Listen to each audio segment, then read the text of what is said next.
আসসালামু আলাইকুম ওয়া রাহমাতুল্লাহি ওয়া বারাকাতুহু। আলহামদুলিল্লাহি রাব্বিল আলামিন ওয়াল আকিবাতু লিল মুত্তাকিন ওয়াস সালাতু ওয়াস সালামু আলা আশরাফিল আমবিয়াই ওয়াল মুরসালিন নবিয়িনা মুহাম্মদ ওয়া আলা আলিহি ওয়া সাহবিহি ওয়া মান তাবিআহুম বিইহসানিন ইলা ইয়াউমিদ্দিন, আম্মা বা'দ। সম্মানিত দর্শক ও শ্রোতা মণ্ডলী, যারা আমাদেরকে দূরে থেকে এবং কাছে থেকে শুনছেন তাদেরকে জানাই শুভেচ্ছা, স্বাগত। রিয়াদস্থ দিরা ইসলামিক সেন্টার কর্তৃক আয়োজিত সাপ্তাহিক 40 হাদিসের দার্সে আমরা আপনাদেরকে জানাই ধন্যবাদ। তো আজকে আমাদের ধারাবাহিক এই হাদিসের দার্সে যে হাদিস শুরু করতে যাচ্ছি তা 21তম হাদিস। ইতিপূর্বে আমরা 20টি হাদিস ধারাবাহিকভাবে আলোচনা করেছি।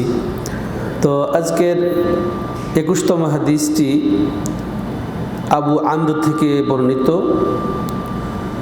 আবু আমর দুটি তার নাম বর্ণনা, দুটি তার কুনিয়াত পাওয়া যায়, আবু আমর এবং আবু আমরাহ।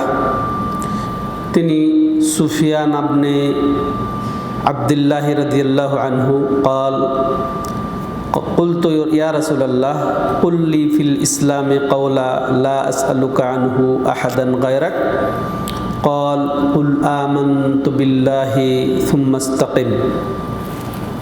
হাদিসটি ইমাম মুসলিম তার সহিহ মুসলিমে বর্ণনা করেছেন। তো হাদিসটা অত্যন্ত গুরুত্বপূর্ণ এবং রাসূলুল্লাহ সাল্লাল্লাহু আলাইহি সাল্লামকে আল্লাহ রাব্বুল আলামিন যে তৌফিক দান করেছিলেন অল্প কথায় ব্যাপক ভাব সম্প্রসারিত করার, বুঝিয়ে দেওয়ার, এই হাদিসটি তার অন্যতম হাদিস। এই হাদিসে বর্ণনাকারী সুফিয়ান বিন আব্দুল্লাহ বলছেন যে আমি রাসূলুল্লাহ সাল্লামকে বললাম, ইয়া রাসূলুল্লাহ, আমাকে ইসলামের মধ্যে এমন কথা বলেন যে আপনার পরে আমি আর কাউকে এই বিষয়ে আর জিজ্ঞাসা করব না। অর্থাৎ আমাকে এমন কিছু দিক নির্দেশনা দিয়ে দেন যে আপনার পরে আর কাউকে যেন এই বিষয়ে আর জিজ্ঞাসা করতে না হয়, যথেষ্ট হয় আমার নাজাতের জন্যে, আমার আমল করে পরিত্রাণ লাভের জন্যে। তো অত্যন্ত গুরুত্বপূর্ণ বিষয়। এটা শুধু তার জন্যই নয়, বরং এটা আমাদের সবার জন্য এটা জরুরি যে কি এমন কথা তিনি জিজ্ঞাসা করলেন, কত গুরুত্বপূর্ণ যে আমাকে এমন কথা বলেন যেটা আপনি যেটা বলে দিবেন এটাই যথেষ্ট হয়ে যাবে, আমি আর কাউকে জিজ্ঞাসা করব না। তো আমাদেরও এটা ভাবা উচিত, জানা উচিত যে কি এমন কথা বলবেন রাসূলুল্লাহ সাল্লাল্লাহু আলাইহি সাল্লাম। তো রাসূলুল্লাহ সাল্লাল্লাহু আলাইহি ওয়াসাল্লাম বলছেন যে কুল আমানতু বিল্লাহি সুম্মা ইসতাকিম। হে সুফিয়ান, তুমি বলো আমানতু বিল্লাহি, অর্থাৎ আল্লাহর প্রতি আমি ঈমান আনলাম, সুম্মা ইসতাকিম, এরপরে তুমি এর উপরে অটল থাকো, অনড় থাকো, বিচ্যুত হবে না। দুটা কথা, ঈমান আনো এবং ইস্তেকামাত। ঈমান আনো, অবিচল থাকো, কিসের উপরে? আমলের উপরে। তাহলে ঈমান এবং আমল দুটি কথা এখানে গুরুত্বপূর্ণ বিষয়, মৌলিক বিষয়, যে আমরা আল্লাহর প্রতি ঈমান আনবো। এরপরে ঈমানের দাবি হচ্ছে আমল করা, আমলে অবিচল থাকবো। সলাতে, তারপরে জাকাত ফরজ হলে জাকাতে, তারপরে সিয়াম, রমজান মাস আসলে সিয়াম, তারপরে হজ ফরজ হলে হজ, এরপরে তেলাওয়াত, দোয়া, জিকির, যা কিছু ঈমানের দাবি, সেই ঈমানের উপরে আমলকে নিয়ে অবিচল থাকবো। তো এখানে আসল হাদিসটি ওই হাদিসেরই যেন ব্যাখ্যা। আল্লাহ রাব্বুল আলামিন বলেছেন ইন্নাল্লাযীনা ক্বালু রাব্বুনাল্লাহ সুম্মা ইসতাকামু, তারপরে ফালা খাউফুন আলাইহিম ওয়ালা হুম ইয়াহজানুন উলাইকা আসহাবুল জান্নাহ খালিদিনা ফিহা। আল্লাহু আকবার। যে এখানে আল্লাহ রাব্বুল আলামিন বলছেন যে নিশ্চয়ই যারা বলল যে ইন্নাল্লাযীনা ক্বালু রাব্বুনাল্লাহ, যে আমাদের রব আল্লাহ, সুম্মা ইসতাকামু, এই শুধু বলাই যথেষ্ট নয়, সেই তো এই বলবে যে আমাদের রব আল্লাহ, অর্থাৎ যে আমান্তু বিল্লাহ বলবে, যে আমান্তু বিল্লাহ, আমি আল্লাহর উপরে ঈমান আনলাম, অর্থাৎ আমি আল্লাহকে রব হিসেবে, মাবুদ হিসেবে মেনে নিলাম। এটা বলার পরে কি করবে? সুম্মাস্তাকামু, এই বলার পরে এর উপরে, অর্থাৎ এই ঈমানের উপরে, এই ঈমানের দাবি আমলের উপরে যারা অটল থাকলো, ফালা খাউফুন আলাইহিম, তাদের জন্য কোনো ভয়ও নেই এবং তারা চিন্তিত হবে না পরকালে। তাদের জন্য দুনিয়াতেও কোনো ভয় নেই, পরকালেও তাদের কোনো চিন্তা নেই। দুনিয়াতে কোনো ভয় নেই, পরকালে তাদের কোনো ফিরে আসা আত্মীয় স্বজনের জন্যে এবং তাদের আমলের ব্যাপারে, এবং তারা জান্নাতে যাবে না জাহান্নামে যাবে এরকম কোনো আশঙ্কাও নেই। তেমনই আল্লাহ রাব্বুল আলামিন বলছেন ফাস্তাকিম কামা উমিরতু মান তাবা মাক ওয়ালা তাতগাউ, হে নবী যে তুমি ইস্তেকামত থাকো, অর্থাৎ তুমি কায়েম থাকো, অবিচল থাকো। ফাস্তাকিম কামা উমির, যা তোমাকে আদেশ করা হয়েছে, যেভাবে তোমাকে আদেশ করা হয়েছে, যেভাবে তোমাকে সালাতের জন্য বলা হয়েছে, যেভাবে তোমাকে যাকাত দেওয়ার জন্য বলা হয়েছে, যেভাবে তোমাকে সিয়াম, যেভাবে তোমাকে হজ, যেভাবে যা আমল করতে বলা হয়েছে এর উপরে তুমি অটল থাকো, অর্থাৎ আমলের উপরে অটল থাকো তুমি এবং তোমাকে যারা ফলো করে, যারা তোমাকে অনুসরণ করে। সম্মানিত দর্শক ও শ্রোতা মণ্ডলী, তাহলে সত্যিকার যদি আমরা আল্লাহর আনুগত্যশীল হই, নবীর আনুগত্যকারী হই, তাহলে অবশ্যই নবীর এই পদ্ধতি, যে নবীকে, যার নবী আল্লাহ রাব্বুল আলামিন নবীকে শিক্ষা দিয়েছেন, তার উপরে অটল থাকতে হবে। যে আল্লাহর প্রতি ঈমান, আমরা মুমিন হলে মনে করি যথেষ্ট না, বরং ঈমানের দাবি হচ্ছে আমলে পরিণত করা ঈমানের দাবিগুলি। তো ঈমান কি? সম্মানিত দর্শক ও শ্রোতা মণ্ডলী, ঈমান হচ্ছে তিনটি বিষয়ের সমষ্টির নাম। যে এটা হচ্ছে যে অন্তর থেকে দৃঢ় বিশ্বাস, আস্থা রাখতে হবে, অন্তরের স্বীকৃতি জ্ঞাপন করতে হবে, এটা মৌখিক স্বীকৃতি দিতে হবে যে আশহাদু আল্লা ইলাহা ইল্লাল্লাহ ওয়া আন্না মুহাম্মাদার রাসূলুল্লাহ। এরপরে এর দাবি সেটা পূর্ণ করতে হবে, ও আমালুন বিল জাওয়ারিহ করতে হবে, তাসদিক বিল কালব করতে হবে, ইতিকাদ বিল কালব করতে হবে, তাসদিক বিল লিসান ও আমালুন বিল জাওয়ারিহ। তাহলে আমার অন্তরের দৃঢ় বিশ্বাস ও আস্থা ও স্বীকৃতি, অনুরূপভাবে এটা মুখের অভিব্যক্তি, মুখের স্বীকৃতি, মুখের সাক্ষ্য, অন্তর সাক্ষ্য হয় এবং এর দাবি অনুযায়ী আমলে পরিণত করা, অর্থাৎ সালাত, সিয়াম, যাকাত, হজ এগুলা আদায় করা বুঝাবে। অতএব এর থেকে আমরা কখনো আলাদা থাকতে পারি না। তো এইভাবে সাহাবী সুন্দর করে জিজ্ঞাসা করলেন, রাসূলুল্লাহ সাল্লাল্লাহু আলাইহি ওয়াসাল্লাম তাকে উত্তর দিলেন যে তুমি এইভাবে আমল করো। তাহলে এখানে দুইটা দিকই আমরা পেয়ে যাচ্ছি, যে অন্তরের আমলটাও যেমন জরুরি, ইয়াকিন স্বীকৃতি যেমন জরুরি, তেমনইভাবে আমলে পরিণত করাটাও জরুরি। অনেকে এখানে বিভ্রান্ত ছড়ায় যে শুধু অন্তরে বিশ্বাস এবং মুখের স্বীকৃতি যথেষ্ট, যে আমল এটা ওয়াজিব, হ্যাঁ আমল করা জরুরি বটে, কিন্তু ঈমানের জন্য শর্ত নয়, এটা কিন্তু হতে পারে না। বরং এই ঈমান আমার আছে এটা প্রমাণ দেবে আমার আমলে। আমি সালাত পড়ব, এটা প্রমাণ হবে যে আমি মুমিন, অতএব আমল করাও জরুরি। শুধু মনে যে আমার ঈমান ঠিক আছে, সালাত না পড়লে কি হবে, এই কথা যে মানুষ অনেকে বলে, এটার কোনো ভিত্তি নেই। অতএব আমাদেরকে শিক্ষা নিতে হবে এই হাদিস থেকে এবং আয়াতগুলি থেকে, যে আমাদের ঈমানের সাথে সাথে আমলের উপরে অবিচল থাকতে হবে, অটল থাকতে হবে, অনড় থাকতে হবে। এখান থেকে আমরা সরে থাকতে পারবো না। এটা ছিল 21তম হাদিস। এবার আমরা 22তম হাদিসের দিকে অগ্রসর হব। হাদিসটি এমন, আন আবি আব্দুল্লাহ জাবির ইবনে আব্দুল্লাহ আল আনসারী রাদিয়াল্লাহু আনহু আন্না রাজুলান সালান নবী সাল্লাল্লাহু আলাইহি ওয়াসাল্লাম ফাকাল আরাআইতা ইযা সাল্লাইতুল মাকতুবাত ওয়া সুমতু রমাদান ওয়া আহলালতুল হালালা ওয়া হারামতুল হারামা ওয়া লাম আযিদ আলা যালিক শাইআ আদখুল জান্নাহ ক্বালা নাম, রাহু মুসলিম। এটা আবু আব্দুল্লাহ জাবের বিন আব্দুল্লাহ আল আনসারী রাদিয়াল্লাহু আনহু হাদিসটির বর্ণনাকারী। তো তিনি বর্ণনা করে বলছেন যে এক ব্যক্তি রাসূলুল্লাহ সাল্লাল্লাহু আলাইহি সাল্লামকে জিজ্ঞাসা করলেন, যে জিজ্ঞাসা করে বলছেন যে আরাআইতা ইযা সাল্লাইতুল মাকতুবাত, ইয়া রাসূলুল্লাহ আপনি আমাকে বলুন তো, আমাকে জানান তো, যে আমি যদি ফরজ সালাতগুলি, অর্থাৎ এই যে যোহর, আসর, মাগরিব, এশা, ফজর এই সলাৎগুলি যদি আমি আদায় করি, ওয়াসুমতু রমাদান এবং রমজান মাসের যদি সিয়াম পালন করি, ওয়াহলালতুল হালাল এবং যদি আমি হালালকে হালাল জানি অর্থাৎ হালালকে হালাল বিশ্বাস করে হালাল মতো চলি, হালালের ওপরে অটল থাকি, হালাল কাজই করি, ওয়াহাররামতুল হারামা এবং হারামকে হারাম বিশ্বাস করে হারাম থেকে বাঁচি, ওয়ালাম আজিদ আলা যালিক শাইআ এর উপরে আমি আর যদি কিছুই বেশি না করি, আদখুলুল জান্নাহ তাহলে কি আমি জান্নাতে প্রবেশ করব? রাসূলুল্লাহ সাল্লাল্লাহু আলাইহি ওয়াসাল্লাম তাকে কি সুসংবাদ দিয়েছিলেন? নাম, হ্যাঁ অবশ্যই তুমি তখন তাতে জান্নাতে প্রবেশ করবেন। তো এটা শুধু তার জন্য সুসংবাদ নয়, এটা আমাদের জন্য সুসংবাদ যারা আমরা এরকম আমল করব যেটা যেটা ওই সাহাবী জিজ্ঞাসা করেছিলেন। এই সাহাবীকে এটা আমাদের অত জানার বিষয় নয়, বরং এটা মুখ্য উদ্দেশ্য যেটা যে তিনি কি জানতে চেয়েছেন, কি কি আমল করবেন সেটাও আমাদেরকে জেনে ওইভাবে যদি আমরা ওই সাহাবীর মতো করেও যদি আমল করতে পারি তাহলে অবশ্যই আমরা জান্নাতে প্রবেশ করব। তো আসেন যে ফরজ সালাতগুলি, তার ফরজ সালাতগুলি তিনি আদায় করতে চেয়েছেন, আর এটাই তো যথেষ্ট। আল্লাহ রাব্বুল আলামিন ইন্নাস সালাতা কানাত আলাল মুমিনিনা কিতাবাম মাওকুতা, যে নিশ্চয় মুমিনদের উপরে নির্ধারিত সালাতগুলি নির্ধারিত সময়ের সাপেক্ষেই আমল হবে।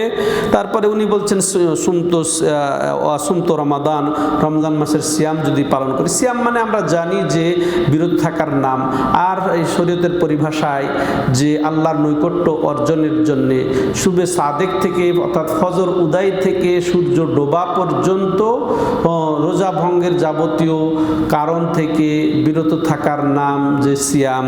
তো এই সিয়াম যদি আমরা পালন করি যেভাবে পালন করা উচিত, এরপরে যদি আমরা হালালকে হালাল বিশ্বাসও করি এবং এই হালালের ওপরেই অটল থাকি, হালাল থেকে সীমা লঙ্ঘন করে হারামে না পৌঁছি, অনুরূপভাবে এটা তাহলে বিশ্বাসও করতে হবে এবং হালালের আমলও করতে হবে। তাহলে এখানেও তাহলে ঈমান এবং আমল দুটেই এখানে আমরা পাচ্ছি, যে হালাল বিশ্বাসও করা যে এটা আল্লাহর পক্ষ থেকে হালাল, এবং এটা এটা এটা আর একটা জিনিস এখানে আমরা শিখব যে এখানে হালাল বিশ্বাসও করতে হবে, এরপরে এটা বাহ্যিকভাবে স্বীকৃতি, এরপরে আমরা এইটার উপরে অটল থাকবো, হালালের উপরে অটল থাকবো, হারামে আমরা যাব না, হারাম থেকে বরং বেঁচে থাকবো। হ্যাঁ, হারামকে হারাম বিশ্বাসও করব এবং হারাম থেকে আমরা বেঁচেও থাকবো। তাইলে কি হবে? তাইলে এগুলো যদি আমরা করি, আদখুল জান্নাহ, তাইলে আমি কি জান্নাতে প্রবেশ করব? আল্লাহু আকবার। রাসূলের সংবাদ, হ্যাঁ তুমি জান্নাতে প্রবেশ করবে। আর জান্নাত কি এটাও আমরা জানি কম বেশি, যে জান্নাত আল্লাহ রাব্বুল আলামিন তার বান্দাদের যারা মাশাআল্লাহ সৎ আমলকারী তাদের জন্য, মুমিন বান্দা যারা সৎকর্মশীল বান্দা তাদের জন্য তৈরি করে রেখেছেন। যেমন আল্লাহ রাব্বুল আলামিন বলছেন, ফালা তা'লামু নাফসুম মা উখফিয়া লাহুম মিন কুররাতি আয়ুন, যে কেউ কোনো ব্যক্তি বা কোনো নাফস জানে না যে তাদের জন্য কি আল্লাহ রাব্বুল আলামিন গোপন করে রেখেছেন যা তারা আমল করে তার বিনিময় স্বরূপ। তো এটা আল্লাহ রাব্বুল আলামিনও বলে দিয়েছেন যে কেউ জানে না। তাহলে আল্লাহ রাব্বুল আলামিন জান্নাত তো সৃষ্টি করে রেখেছেন, আর এতে কি নিয়ামত দেবেন এটা কেউ জানে না, তার বান্দার কেউ জানে না। তেমনি রাসূলুল্লাহ সাল্লাল্লাহু আলাইহি ওয়াসাল্লাম এই আয়াতেরই ব্যাখ্যায় যেন বলছেন যে হাদিসে কুদসির মাধ্যমে, আদাতু লিবাদিয়াস সালিহিন মা লা আইনুন রাআত ওয়ালা উযুনুন সামিআত ওয়ালা খাতারা আলা কলবি বাশার, যে আমি আমার মুমিন বান্দাদের জন্য বা আমার সৎ বান্দাদের জন্য এমন কিছু তৈরি করে রেখেছি যা এমন কোনো চোখ নাই দেখেছে, এমন কোনো কান নাই শুনেছে, এমনকি এমন কোনো যে অন্তর নেই যে সম্পর্কে চিন্তাও করতে পেরেছে, আল্লাহ রাব্বুল আলামিন তৈরি করে রেখেছেন। তাহলে এই জান্নাত পাওয়ার জন্য আমরা কেন সচেষ্ট হব না? কেন আমরা দুনিয়ায় বিভোর হয়ে যাব? দুনিয়ার মোহে পড়ে, দুনিয়ার লোভে পড়ে এই আরো আরো আরো এটা কেন করব? আমরা এর থেকে আমরা সতর্ক থাকবো সম্মানিত দর্শক ও শ্রোতা মণ্ডলী, যে আমাদেরকে অবশ্যই ওই জান্নাতের জন্যই কর্ম করতে হবে যে জান্নাত সম্পর্কে আল্লাহ বলেছেন যেটা কেউ জানে না, কি তার জন্য গোপন করে রাখা হয়েছে। আর রাসূল কি বললেন? যে এমন কোনো চোখ নাই যা দেখেছে দেখেছে, এমন কোনো কান নাই যা শুনেছে, এমন কোনো অন্তর নাই যা সম্পর্কে ভাবতেও পারে। তাহলে অথচ আমরা অনেক কিছুই দুনিয়াতে দেখি যা জান্নাতে পাবো, এরকম ওয়াদা আল্লাহ রাব্বুল আলামিনের পক্ষ থেকে কোরআনে পেয়েছি, রাসূলুল্লাহ সাল্লামও দিয়েছেন। যেমন মনে করেন ডালিমের কথা, ডালিম এখানেও পায়, কিন্তু আসলে স্বাদে, আসল তার ইয়াতে, প্রকৃতিতে কিন্তু সেটা মিল হতে পারে না। এটা চিন্তাও করতে পারা যাবে না, এই ডালিম হলেও ওখানেও ডালিম পাওয়া যাবে, আঙ্গুর হলে ওখানেও আঙ্গুর পাওয়া যাবে, তো এগুলা তার তুলনায় হবে না। তো এটার জন্য আমাদেরকে অবশ্যই সচেষ্ট হতে হবে, চেষ্টায় থাকতে হবে আমল করার, তাইলে আমাদেরকে আল্লাহ রাব্বুল আলামিন জান্নাত দান করবেন। তো আল্লাহর কাছে দোয়া, আল্লাহ রাব্বুল আলামিন যেন আমাদেরকে 5 ওয়াক্ত সালাতের যথাযথ, তাহলে তিনি ওই 5 ওয়াক্ত সালাতের হেফাজতেরই অঙ্গীকার করেছিলেন। এরপরে ওই যে আরকানে ইসলাম যেগুলা, ওগুলাই মূলত তিনি আদায়ের জন্য অঙ্গীকার করেছিলেন, যার ফলে রাসূলুল্লাহ সাল্লাম তাকে সুসংবাদ দিয়েছিলেন কি যে হ্যাঁ, তুমি তাইলে অবশ্যই হালাল আরামের উপরে, হালাল আরামকে যদি তুমি ঠিকমতো মেনে চলো তাহলে তোমার জন্য জান্নাত রয়েছে। এই ছিল আজকের 22তম হাদিস। এবার 23তম হাদিসটি আমরা শুনি। আর এই হাদিসের অর্থই হচ্ছে যে আমরা যেন দ্রুত ভালো কাজের দিকে অগ্রসর হই। হাদিসটির বর্ণনাকারী বা হাদিসটা এমন, যেন আবি মালিকিল হারিস ইবনে আসিম আল আশআরি রাদিয়াল্লাহু আনহু قال قال رسول الله صلى الله عليه وسلم الطهور شطر الإيمان والحمد لله تملأ الميزان وسبحان الله والحمد لله تملأان أو تملأ ما بين السماء والأرض والصلاة نور والصدقة برهان والصبر ضياء والقرآن حجة لك أو عليك كل الناس يغدو فبايع النفس أو معتقها أو موبقها رواه مسلم। যে আবু মালিক আল হারিস বিন আসিম আল আশআরি রাদিয়াল্লাহু তাআলা আনহু বর্ণনা করে বলছেন যে রাসূলুল্লাহ সাল্লাল্লাহু আলাইহি সাল্লাম বলেন, আত-তাহুরু শাতরুল ঈমান, ঈমান পবিত্রতা অর্জন করা, ওযু গোসল করে পবিত্রতা অর্জন করা, এটা ঈমানের অর্ধাংশ। আলহামদুলিল্লাহ তামলাউল মিজান, আলহামদুলিল্লাহ বলা এটা মিজানকে, অর্থাৎ ওজনের যে দাড়িপাল্লা আছে এটাকে পূর্ণ করে দেয়। ওয়া সুবহানাল্লাহ আলহামদুলিল্লাহ তামলান, আর সুবহানাল্লাহ আলহামদুলিল্লাহ বললে এই দুটিও ভর্তি করে দেয়, পূর্ণ করে দেয় কি বাইনাস সামাই ওয়াল আরদ, যা কিছু আকাশ এবং জমিনের মধ্যে আছে সব কিছুকে। ওয়াসসালাতু নূর, সালাত হচ্ছে নূর স্বরূপ। ওয়াসাদাকাতু বুরহান, আর সাদকা করা হচ্ছে বুরহান, দলিল, প্রমাণ। ওয়াসসাবরু দিয়া, ধৈর্য ধারণ করা হচ্ছে এটা আলোকবর্তিকা। ওয়াল কোরআনু হুজ্জাতুল লাক আও আলাইক, আর কোরআন এটা আমার পক্ষে আসবে, না হয় হে ওই ব্যক্তিকে বলছেন রাসূলুল্লাহ সাল্লাল্লাহু আলাইহি সাল্লাম যে কোরআন পক্ষে হবে, না হয় বিপক্ষে হবে। কাদের আমরা একটু পরে শুনবো ইনশাআল্লাহ। কুল্লুন নাস ইয়াগদু, প্রত্যেক মানুষ সকাল করে, দ্রুত সকাল করে। তো সে ওই সকালের দুইটা অবস্থা হয়, দুই রকমের মানুষ হয়। সে হয়তো নিজে কি করে যে নিজের জাহান্নামের আগুন থেকে বাঁচিয়ে নেয়, অথবা সে নিজে ধ্বংসপ্রাপ্ত হয়ে যায়, নাউযুবিল্লাহ। মুসলিম, ইমাম মুসলিম তার সহিহ মুসলিমে হাদিসটি বর্ণনা করেছেন। হাদিসের সংক্ষিপ্ত ব্যাখ্যা প্রয়োজন আছে, এই ব্যাখ্যা করে হয়তো বা আমাদের সময় শেষ হয়ে যাবে। তো আত-তাহুর ও শাতরুল ঈমান, তাহুর এটা পবিত্রতা, আমরা বাংলাতে বলি পবিত্রতা অর্জন। আচ্ছা, তাহুর নাজাহা ও নাযাফা, পরিষ্কার পরিচ্ছন্নতাকে তাহুর বলা হয়। তো এখানে তাহুর দুই প্রকার আমাদেরকে মনে করতে হবে বা জানতে হবে। একটা হচ্ছে বাহ্যিক পবিত্রতা, আর একটা হচ্ছে এটা হচ্ছে অপ্রকাশ্য পবিত্রতা। প্রকাশ্য অপ্রকাশ্য দুই পবিত্রতা এখানে বুঝাবে। তো এখানে প্রকাশ্য পবিত্রতা এখানে ফেকি বা ফেকার যে ওযু গোসলের এটাই বোঝায়। আর অপ্রকাশ্য অপবিত্রতা, বাতেনি অপবিত্রতা, এটা গুরুত্বপূর্ণ অপবিত্রতা। আর সেটা কিসের অপবিত্রতা? যে আল্লাহ রাব্বুল আলামিন যেমন বলেছেন ইন্নামাল মুশরিকুনা নাজাস, যে নিশ্চয় মুশরিক জাতি হচ্ছে, সমস্ত মুশরিকই হচ্ছে অপবিত্র। তো এটা দেখতে শুনতে তো তাদের খুব পরিষ্কার মনে হয়, কিন্তু আল্লাহ বলছেন কি এরা অপবিত্র। এদের মধ্যে ভিতরে কি কি, এটা ভিতরের অপবিত্রতা, ভিতরে তাদের আছে শিরিক, ভিতরে তাদের আছে কুফুরি, কপটতা, মুনাফিকি। তো এটা এটা এটা সম্পূর্ণ গর্হিত আল্লাহর কাছে, এবং বাস্তবেও যে শিরক কুফুর সবচেয়ে জঘন্য জিনিস। তো এই অপবিত্রতাই হচ্ছে বড় ধরনের অপবিত্রতা। এটা থেকে পবিত্র হবে কিসের দ্বারা? ইমানের দ্বারা, তাওহীদের দ্বারা, কালেমা লা ইলাহা ইল্লাল্লাহর স্বীকৃতির দ্বারা, মুহাম্মদুর রাসূলুল্লাহ স্বীকৃতির দ্বারা এটা পবিত্র হবে। তো এই দিক দিয়ে একটা অর্ধেক কি, যে এটা বাহ্যিক অপবিত্রতা, পবিত্রতা, এটা পবিত্রতা। আর তো এটা একটা শিরিক থেকে মুক্তি, আর এটা এটা এটা মূল। এরপরে আমল, তো এদিক দিয়ে অর্ধাংশ হতে পারে। তেমনইভাবে যে ইমান, এটা ইমান যেহেতু, আর বাকি হচ্ছে কি আমল, সালাত, এটা সালাত, এটাও বোঝাবে। শাত্রুল ইমান, ইমানের অর্ধ অংশ। যেমন পবিত্রতা, আবার মনে করেন পবিত্রতা অর্জন করে আমরা কি করি? সালাত আদায় করি। তাহলে পবিত্রতা অর্জন করা এটা অর্ধেক, আর সালাত অর্ধেক। তাহলে এই দিক দিয়ে রাসূলুল্লাহ সাল্লাল্লাহু আলাইহি ওয়াসাল্লাম যে বলেছেন যে আত-তাহুরু শাত্রুল ইমান, যে পবিত্রতা অর্জন করা ইমানের অর্ধাংশ। তাহলে আর ইমান পবিত্রতা হবে না অবশ্যই, বা ইমান পূর্ণ হবে না পবিত্রতা ছাড়া, অর্থাৎ শিরক মুক্তি ছাড়া, তা কুফর থেকে মুক্ত ছাড়া ইমান কখনো আসবে? তো আসবে না। তো এগুলা অর্ধেক অংশ, এই জন্যে এটাও আমরা বুঝলাম। এরপরে আলহামদুলিল্লাহ, আলহামদুলিল্লাহ তামলাউল মিজান। আলহামদুলিল্লাহ বলা, সুবহানাল্লাহ, কত ফজিলত, এটা আমরা জানি না। আর রাসূল যে বলেছেন এর মধ্যে কোন সন্দেহ আছে? কোন সন্দেহের অবকাশ নেই।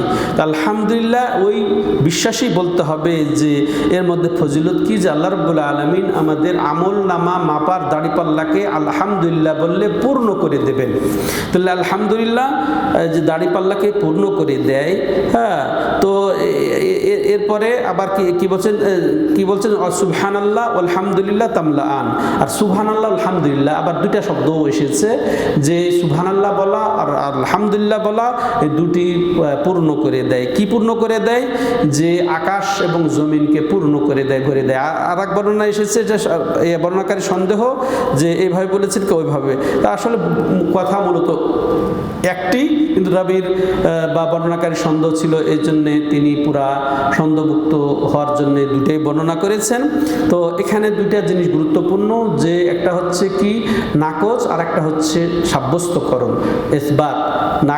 নাকচ কি, যে আল্লাহর মধ্যে যত অসম্পূর্ণ গুণ, অসম্পূর্ণ গুণ সব থেকে পবিত্রতা ঘোষণা করা, অর্থাৎ সুবহানাল্লাহ অর্থ হচ্ছে যে আল্লাহ রাব্বুল আলামিন যত রকমের ত্রুটিযুক্ত, অসম্পূর্ণ, খারাপ গুণ থেকে তিনি পুত পবিত্র, সুবহানাল্লাহ। তারপরে কি? আলহামদুলিল্লাহ, অর্থাৎ এখান দ্বারা আমরা সাব্যস্ত করছি যে আল্লাহর যাবতীয় প্রশংসা, তিনি সমস্ত ত্রুটিমুক্ত, এবং তার সাথে সাথে তারই সকল প্রশংসা। তাহলে একটা জিনিস আমরা তার কাছ থেকে নাকচ করছি, যে তিনি যত রকমের দোষ ত্রুটি মুক্ত। তো দোষ ত্রুটি মুক্ত, এখানে মনে করেন যত আল্লাহ রাব্বুল আলামিনের অসম্পূর্ণতার সিফত বা গুণ রয়েছে, তার থেকে পবিত্র ঘোষণা তাকে করি সুবহানাল্লাহ বলার মাধ্যমে। তেমনইভাবে পরিপূর্ণতাকে ত্রুটি যুক্ত করে এরকম দোষ থেকেও আমরা আল্লাহকে মুক্তি ঘোষণা দেই। তেমনইভাবে আমরা আরেকটা জিনিস থেকে আল্লাহ রাব্বুল আলামিনকে মুক্ত ঘোষণার দেই, যে সুবহানাল্লাহ বললে যে আল্লাহর কোনো তুলনা নেই, আল্লাহর কোনো সাদৃশ্য নেই, কোনো সৃষ্টির সাথে কোনো তুলনা নেই। তাহলে এখানে আমরা প্রথম যেটা যে অসম্পূর্ণতার যত গুণ থেকে তিনি পবিত্র, তার দলিল কি? যেমন আমরা আয়াতুল কুরসিতে বলি লা তাখুযুহু সিনাতুন ওয়ালা নাওম, যে আল্লাহকে কোনো নিদ্রা এবং তন্দ্রা আচ্ছন্ন করে না, স্পর্শও করে না। এরপরে দ্বিতীয় যেটা আমরা বলি যে পরিপূর্ণতাকে ব্যাহত করবে, ত্রুটিযুক্ত করবে, এরকম গুণ থেকেও তিনি, যেমন ক্লান্তি আসা, এর থেকেও তিনি মুক্ত। যেমন ওয়ালাকাদ খালাকনাস সামাওয়াতি ওয়াল আরদা ওয়া মা বাইনাহুমা ফি সিত্তাতি আইয়াম ওয়া মা মাসসানা মিন লুগুব, যে নিশ্চয় আমি আকাশ এবং জমিনকে সৃষ্টি করেছি, যে এবং তার মধ্যে যত কিছু আছে সকল কিছুকে যে 6 দিনে, এতে আমাকে কোনো এই যে ক্লেশ এবং অলসতা, এখানে ক্লান্তি, এখানে আমাকে স্পর্শ করে না। তাহলে এটাও পরিপূর্ণতাকে নষ্ট করে। তেমনইভাবে যেমন আর এক জায়গায় লাইসা কামিসলিহি শাইউন ওয়া হুয়াস সামিউল বাসীর, যে তার মতো কোনো কিছু নেই, এটাও যেন আমরা নাকচ করলাম যে তার সাদৃশ্যতাকে, বলছিলাম সুবহানাল্লাহ বললে তার সাদৃশ্যতাকেও নাকচ করা হয় যে তার মতো কোনো কিছুই নেই, অথচ তিনি সর্বশ্রোতা সর্বদ্রষ্টা। আবার সাব্যস্ত করলেন যে আল্লাহর আসমা সিফাতকে এবং তার গুণাবলীকে, তো এগুলো আমরা সাব্যস্ত করলাম। তো এই সুবহানাল্লাহ আলহামদুলিল্লাহ এটা আল্লাহ রাব্বুল আলামিনের একদিক থেকে আমরা দোষকে এবং ত্রুটিকে এমনকি সাদৃশ্যতাকে নাকচের ঘোষণা দিয়ে আল্লাহর যে সকল প্রশংসা সেটাও স্বীকৃতি দিলাম। এরপরে আসেন যে রাসূলুল্লাহ সাল্লাম বলছেন যে ওয়াসসালাতু নূর, আর সালাত কায়েম করা, সালাত মানে কি আমরা জানি যে এটা বান্দা এবং রবের মধ্যে সম্পর্ক সৃষ্টিকারী আসসালাত। আর সালাত আছে বান্দা রবের সাথে সম্পর্ক আছে, সালাত নেই বান্দার রবের সাথে কোনোই সম্পর্ক নেই। তো আসসালাতু নূর, তো এই সালাতটা তাহলে আদায় করা, অর্থাৎ সালাত কি এটাকে ভালো করে বোঝা যে এর মধ্যে নির্ধারিত কার্য সম্পাদন করতে হয়, দাঁড়ানো, রুকু পরিপূর্ণ করতে হয়, একেবারে সুন্দর করে ধীর স্থিরতা অবলম্বন করে রুকু থেকে সুন্দরভাবে দাঁড়ানো, এরপরে আবার সুন্দর করে সিজদায় হাত অঙ্গে সিজদা যাওয়া, এইভাবে পূর্ণ ধীর স্থিরতার সাথে খুশুর সাথে অন্তরের উপস্থিতির মাধ্যমে আমরা সালাত আদায় করব নিজে এবং যারা অধীনস্থ আছে তাদেরকে নিয়ে আমরা সালাত কায়েম করব। তখন এই সালাতটা কি হবে? নূর হবে, আলোকবর্তিকা হবে। তাহলে এটা আলোক কিভাবে হয়? আমরা তো দেখতে পাই না, সালাত আদায় করলে তো আমরা আলো দেখতে পাই না, এটা কিন্তু আসলে এটা উপলব্ধির বিষয়। এই সালাত যদি আমরা যথাযথভাবে আদায় করি তাহলে অন্তরে আলোকের পাবো, আমরা অনুভব পাবো যে অন্তর আলোকিত হবে, অন্তরের আলো এখানে বুঝাবে, চেহারাতে আলো বুঝাবে এবং কবরেও এটা আলো হিসেবে দেখা দিবে। কবরে যখন অন্ধকার কিন্তু কবরে এটা আলোক হিসেবে দেখা দিবে, তেমনইভাবে হাসরে পরকালেও কিন্তু এটা আলোক হিসেবে দেখা দিবে। তাহলে এইভাবে আমরা যদি যথাযথভাবে সালাতের দাবি অনুযায়ী আমরা সালাত আদায় করি, প্রকৃত সালাত, তো যেমন রাসূলুল্লাহ সাল্লাল্লাহু আলাইহি ওয়াসাল্লাম বলেছে জুয়েলাত কুররাতু আইনি ফি সালাহ, যে আমার চক্ষু শীতল করে কিসে সালাতে। তাহলে চক্ষু শীতল হবে, ঠান্ডা হবে, চেহারা উজ্জ্বল হবে, অন্তর আলোকিত হবে, কবর আলোকিত হবে, হাসর আলোকিত হবে। কিসের মাধ্যমে? সালাতের মাধ্যমে। তাহলে সালাতের আমাদের যথাযথভাবে হেফাজত করাও জরুরি। শুধু আদায়ের জন্য, আনুষ্ঠানিকতার জন্য, সমাজের রক্ষার্থে যে আমি সালাত আদায় করবো তা যেন না হয়। তাহলে কিন্তু এই সালাতের যে গুণাবলী পেলাম আমরা, বৈশিষ্ট্য, সেগুলো কিন্তু আমরা পাবো না। তেমন সাদাকা তো বুরহান, সাদাকা বলতে কাকে বলা হয়? এমন দান যেটা আল্লাহর উদ্দেশ্যে আমরা দান করে থাকি, গরিব মিসকিন আত্মীয় স্বজনকে, আমরা মুসলমানদেরকে যা দান করে থাকি, সেই দান করার এই ফজিলত কি? বুরহান হবে, এটা দলিল প্রমাণ হবে যে আমি সত্যিকার আল্লাহকে বিশ্বাস করি। তো আমাদের ইমানের এটা দলিল যে আমি যখন দান করব গরিব মিসকিনকে, জাকাত দেব, তো এটা প্রমাণ হবে যে আমি মুমিন, আল্লাহকে বিশ্বাস করি, আল্লাহর হক আদায় করি, সেই হিসেবে আমি দিচ্ছি। অসবর দিয়া, ওখানে আল্লাহ বললেন আসসালাতু নূর, আর এখানে বললেন আসবর দিয়া। কথাটা আর নূরের কথাটা কাছাকাছি, কিন্তু ওই সবর এটা দীপ্ত, এটা প্রখরতা বোঝায়।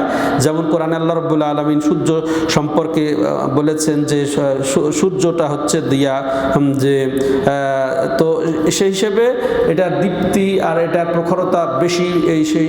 সেই ধৈর্যটারও আসলে ধৈর্যটা আরো কঠিন সালাত আদায়ের চেয়ে। তো সেই হিসেবে সবরের ক্ষেত্রে আল্লাহ নবী সাল্লাল্লাহু আলাইহি ওয়াসাল্লাম দিয়া ব্যবহার করেছেন। তো সবর আসলে কি? সবর আসলে এটা নিজেকে ধরে রাখা, নিজেকে আটকিয়ে রাখা, নিজেকে বাঁচিয়ে রাখা, নিজেকে বাধাগ্রস্ত রাখা। কিসের? কয়েকটি ক্ষেত্রে নিজেকে চেক দেওয়ার নাম হচ্ছে সবর। তো তার মধ্যে তাহলে বোঝা যাচ্ছে সবরের তিনটি ক্ষেত্র আছে। তো প্রথম ক্ষেত্র হচ্ছে যে পাপ থেকে, হারাম থেকে বেঁচে থাকা বা নিজেকে আটকে রাখা, ধৈর্য ধারণ করা, পাপ করব না। তেমনইভাবে সৎ আমল করার ক্ষেত্রেও আমাদেরকে ধৈর্য ধারণ করতে হবে। তৃতীয়ত যে ভাগ্যে যা ঘটে যায়, ভাগ্যের যা মন্দের কারণ এসে যায়, অনেক সময় বিপদ আপদ, সেই ক্ষেত্রে ধৈর্য ধারণ করা। তো এখানে সর্বপ্রথম যেটা বলা হয় যে গুনার ক্ষেত্রে বাঁচাটা হচ্ছে সবচেয়ে কঠিন। এই জন্য আমরা বলবো এটা প্রথম স্তরের ধৈর্য ধরা। এখানে যেমন মানুষ অনেক সময় গুনার সুযোগ পেয়ে থাকে, ব্যভিচারের সুযোগ পেয়ে থাকে, কিন্তু সেখান থেকে নিজেকে বাঁচিয়ে নেওয়া এটা কম বড় ধৈর্যের পরিচয় নয়। তেমনইভাবে যে সৎ কাজ করা, এটা তাদের জন্যেই যারা সত্যিকার মুমিন, যারা আল্লাহকে ভয় করে। যেমন মনে করেন এই যে শীতের রাত, সেখানে তাহাজ্জুদ পড়া, সেখানে উঠে তেলাওয়াত করা, সেখানে ঠান্ডা পানিতে ওযু করা, এটা কার দ্বারা সম্ভব? যাদের ধৈর্য আছে। তো এই ক্ষেত্রে ধৈর্য ধরা। 5 ওয়াক্ত সালাতের হেফাজত করা, এটা ধৈর্য করতে হবে। যে ক্ষেত্রে সব ক্ষেত্রে আল্লাহর প্রশংসা করতে হবে আলহামদুলিল্লাহ বলে। তো মুখে অনেকে ধৈর্য হারিয়ে দিয়ে এখানে গালমন্দ শুরু করে দেয়, ও অনেকে অনেক কথা বলে ফেলে, আল্লাহকে বলে ফেলে, বা এমনি সে মুখে যেটা তার জন্য শোভনীয় নয় এমন কথা প্রকাশ করে থাকে। তেমনইভাবে কার্যত সে বুক চাপড়ায়, তারপরে গাল চাপড়ায়, সে অনেক কিছু কাজ করে থাকে, হতাশ প্রকাশ করে থাকে। তো এগুলো সব থেকে সে দূরে থাকা। তো এই ধৈর্যের অবশ্য স্টেপ আছে। ধৈর্য ধরা এটা ওয়াজিব প্রত্যেক মুসলমানের বিপদে আপদে।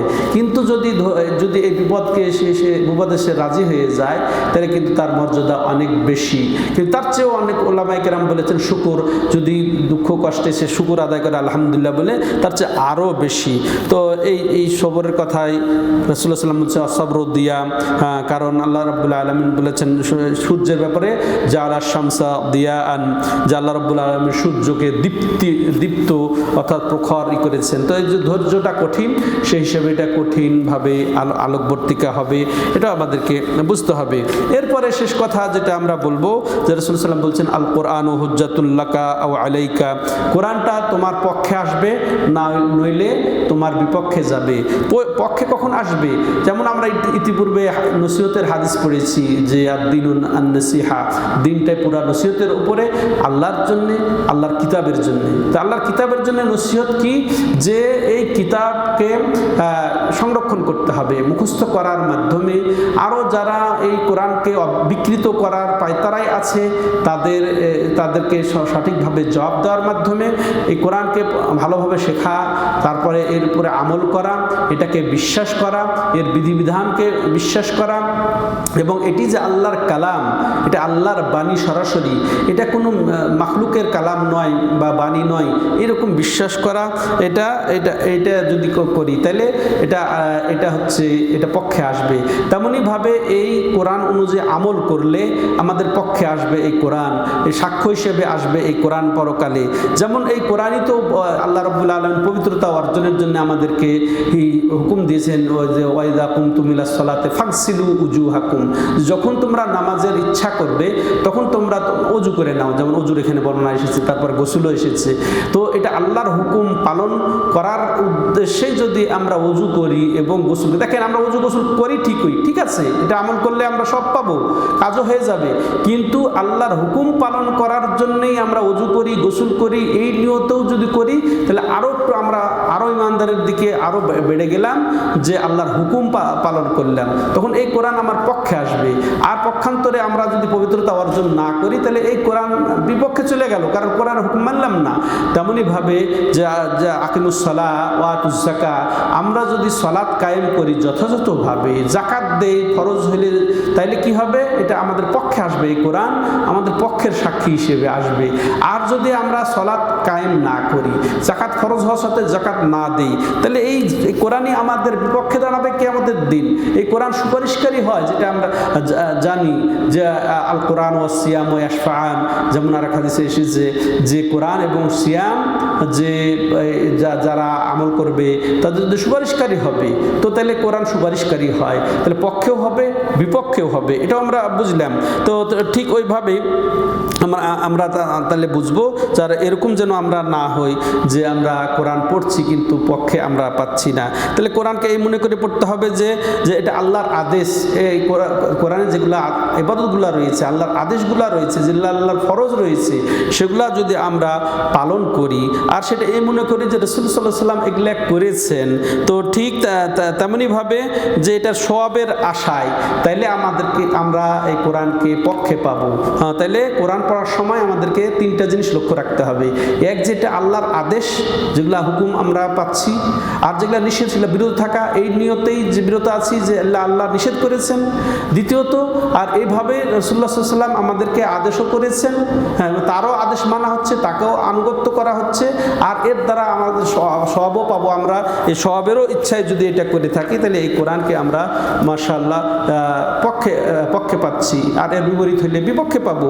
কারণ এই সালাতের ব্যাপারে সল্লু কামা রাআইতুমুনি উসাল্লি, ওভাবে তোমরা সালাত আদায় করো যেভাবে তোমরা আমাকে সালাত আদায় করতে দেখছো। তাহলে কোরআন অনুযায়ী আমল করলে তাহলে মাশাআল্লাহ পক্ষে পাবো। আল্লাহ আমাদেরকে এই কোরআনকে পক্ষে পাওয়ার তৌফিক দান করেন। তার মানে শেষ অংশ হাদিসের কুল্লুন নাস ইয়াগদু, প্রত্যেক মানুষই কি করে, সকাল করে। হ্যাঁ, তো রাসূলুল্লাহ সাল্লাল্লাহু আলাইহি ওয়াসাল্লাম এবার সকাল করার পরে দৃষ্টান্ত দিচ্ছেন, ফাবায়ুন নাফসা, এরপরে সে তার নিজের আত্মাকে সে বিক্রি করে দেয়। কিভাবে?